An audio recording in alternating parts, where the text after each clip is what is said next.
Io direi che abbiamo un sacco di carne al fuoco, è stato un anno eccezionale sotto il profilo dei risultati. Pensate solo che abbiamo chiuso la partita dell'autonomia, che sembrava impensabile celebrare un referendum.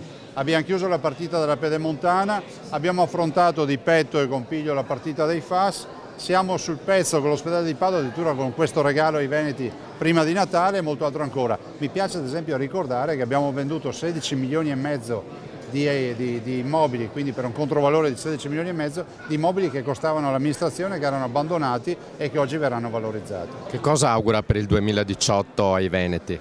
Ma salute, tanta salute, perché poi guardi, io posso augurare qualsiasi cosa, ma se poi non hai la salute per godertela, realizzare i sogni, più lavoro. Abbiamo 175.000 veneti che sono in cerca di lavoro, ma siamo ancora la prima regione per occupazione, quindi la nostra abbiamo una disoccupazione del 6,9%, però auguro tanta salute, auguro che si trascorra questo Natale in serenità, con i familiari, con i propri cari, con le persone che si amano, e auguro uno strepitoso 2018. Speriamo sia l'anno che definitivamente ci fa uscire dalla crisi.